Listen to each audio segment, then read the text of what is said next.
गुलाब माझे 4 एकर गुलाब आहे. अगदी झाडाला पाला राहिला नाही. लाखावरचं नुकसान मोठं नुकसान आहे. तरी शासनाने आतापर्यंत आमचे आमदार खरे येऊन गेले, प्रणिता शिंदेचं शिष्टमंडळ येऊन गेलं, पण अजून आदेश आला नाही किंवा अजून आमचा पंचनामा केला नाही या पिकाचा. आज 5वा-6वा दिवस आहे. ते नफ्यातलं तर सोडून द्या, पण निव्वळ गेलेलं माझं 27-25 लाख रुपये निव्वळ म्हणजे प्रॉफिट घातलेलं. आज त्या 35 लाखातनं 5 लाख सुद्धा म्हणजे उत्पन्न आहे. एवढे वाईट अवस्था माझी झालेली आहे. मग एवढं द्राक्ष नाही, पेरूचं तसंच आहे, इतर पिकाचं तसंच आहे. गुलाब माझे 4 एकर गुलाब आहे. अगदी झाडाला पाला राहिला नाही. लाखावरचं नुकसान मोठं नुकसान आहे. तरी शासनाने आतापर्यंत आमचे आमदार खरे येऊन गेले, प्रणिता शिंदेचं शिष्टमंडळ येऊन गेलं, पण अजून आदेश आला नाही किंवा अजून आमचा पंचनामा केला नाही या पिकाचा. आज 5वा-6वा दिवस आहे. या 6 दिवस झालं त्यांची वाट बघतोय पंचनाम्यासाठी, पण अजून काही पंचनामा झाला नाही. आदेश आल्यानंतर करू म्हणते ते, आणि अजून कुठली मदत झाली नाही. एवढे आम्हाला मदत व्हावी एवढे शासनाकडून. गावातले 40-50 लोकांची घरं पण पत्रे उडून गेले. केळीचे बागा, बाकीचे सगळे बागा आहेत, नुकसान झालंय. कुणाचा कांदा आहे, गहू आहे, हरभरा आहे, कुणाचं भयंकर वाटोळ झालेलं आहे आमच्या परिसरात.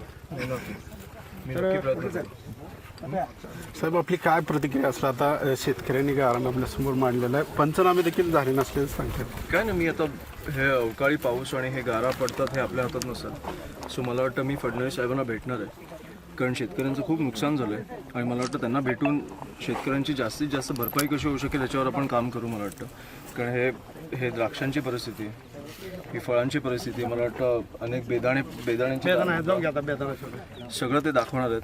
पण भीषण परिस्थिती आणि हे आपल्या हातात नसतं, पण सरकार म्हणून कुठेतरी आपल्याला त्यांच्या बाजूने उभं राहायला पाहिजे अशी माझी मागणी आहे. आणि मला वाटतं की मी फडणवीस साहेबांना भेटून हेच सांगणार की जेवढी जास्तीत जास्त आपण त्यांची भरपाई करू शकू तेवढं मला वाटतं त्यांना तो दिलासा मिळेल.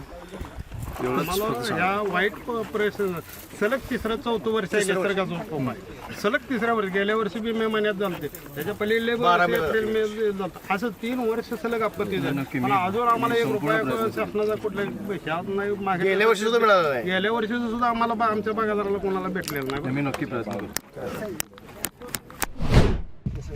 केले, परंतु त्यांच्याकडे आता सगळं तयार आहे.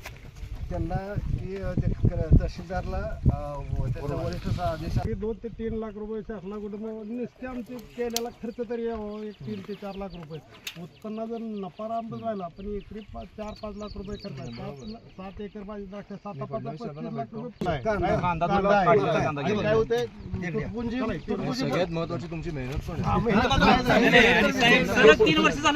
पुढचं शेती करायसाठी मदत देऊन काय उपयोग होणार नाही.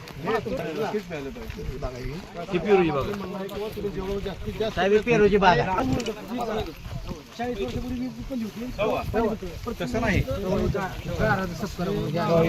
ती डाग पडलेला चालत नाही मार्केटला मार्केटला अजिबात चालत नाही.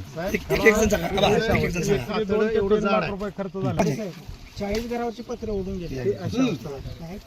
सांगा ना, काय काय तुमचं झालं ते सांगा. गारा पडल्यामुळे ही एवढं नुकसान झालं. आमच्या बरेच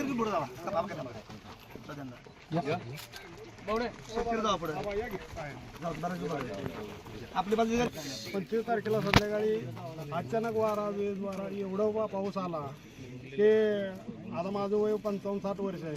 या 60 वर्षात मी गारपीट बघायला सुद्धा द्राक्षाला हे समजा फुटलेले, हे डॅमेज आहे. समजा खाली तेवढा थर होता. गुलाब 4 एकर गुलाब आहे. अगदी झाडाला पाला राहिला नाही. लाखावरचं नुकसान मिळालं नाही. गेल्या वर्षी सुद्धा आम्हाला आमच्या बागायतदाराला कोणाला भेटलेलं नाही. मी नक्की प्रयत्न करू.